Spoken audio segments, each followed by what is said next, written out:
দুই পাশে 4টি করে বাঁধা হয়েছে মোট 8টি ফিতা। সেগুলোকে টেনে নিয়েই দৌড়ে মাঠের এক পাশে গেলেন মাঠ কর্মীরা। কিছুক্ষণ পর আবারও সেই দড়ি ধরেই টেনে বড় যন্ত্রটি নিয়ে মাঠের বাইরে থেকে মাঠে প্রবেশ করলেন তারা। যেন বোঝার চেষ্টা করলেন মাঠের বাইরে থেকে উইকেট অবধি টেনে আনতে কত সময় লাগে তাদের। যারা দেশের ক্রিকেটের খোঁজ খবর রাখেন নিয়মিত, তাদের কাছে একেবারেই অপরিচিত নয় এই মেশিনটি।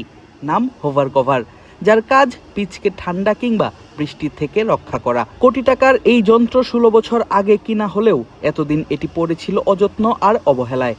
অবশেষে হোম অফ ক্রিকেটে শুরু হচ্ছে এর ব্যবহার। চালু করা হয়েছে যন্ত্রটি, আর এর পেছনের কারিগর আর কেউই নয়, বিসিবির head of turf management Tony Hemming. 3রা জুন সকাল সকাল বেশ ব্যস্ত দেখা গেল মিরপুরের মাঠ কর্মীদের। শেরেবাংলা জাতীয় ক্রিকেট স্টেডিয়ামের মূল মাঠের সেন্টার পিচে দল বেঁধে তাদের দেখা যায় কিছু একটা আলোচনা করতে। পাশেই রাখা এই হোভার কভার দেখে আলোচনার টপিক বুঝে ফেলা যায় খুব সহজেই।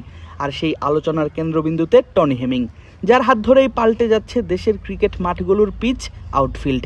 মিরপুরের মতো স্পিন স্বর্গেও স্পোর্টিং উইকেট বানিয়ে প্রশংসা করানো হেমিংয়ের নজর এবার পিচের সুরক্ষার দিকে। শেরেবাংলা জাতীয় ক্রিকেট স্টেডিয়ামের আধুনিকায়নের জন্য 2010 সালে যুক্তরাজ্য থেকে আনা হয় এই আধুনিক মেশিনটি। ইন্টারনেটের তথ্য বলছে সেই সময়ে এটি আমদানি করতে বিসিবিকে গুনতে হয়েছিল প্রায় 1,80,00,000 টাকা। তবে ঠিকঠাক ব্যবহার না জানায় গত 16 বছর এটি পড়েছিল অযত্ন আর অবহেলায় মাঠের এক কোণে। অথচ পুরো দক্ষিণ এশিয়ায় মাত্র 2টি মাঠে রয়েছে আধুনিক এই যন্ত্র, যার একটি মিরপুরে আরেকটি ভারতের পুনেতে।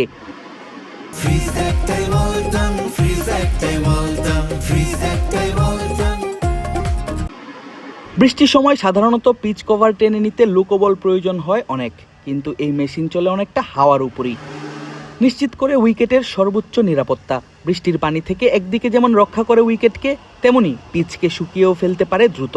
চাকা না থাকায় আউটফিল্ডের ঘাসের উপরেও এর কোনো প্রভাব পড়ে না।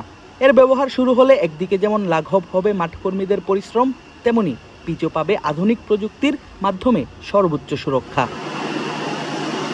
ক্যালেন্ডারের হিসেব বলছে সামনেই বর্ষাকাল, স্বাভাবিকভাবেই ঝুঁকিতে পড়তে পারে পিচগুলো। বৃষ্টির পানি থেকে বাঁচতে পারলেও আর্দ্রতা একটা বড় চিন্তার কারণ।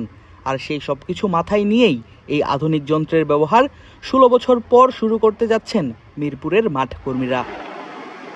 কদিন পরেই বাংলাদেশ সফরে আসছে অস্ট্রেলিয়া দল, খেলবে সাদা বলের সিরিজ। 3 ম্যাচের ওয়ানডে সিরিজের সবগুলো ম্যাচই অনুষ্ঠিত হবে মিরপুরের এই শেরেবাংলা জাতীয় ক্রিকেট স্টেডিয়ামে। সেই সিরিজের আগে টনি হেমিং ব্যস্ত সময় কাটাচ্ছেন মিরপুরের পিচ নিয়ে। কেমন হবে পিচ, সেই জল্পনা কল্পনা দর্শকদের মাঝেও কম নেই।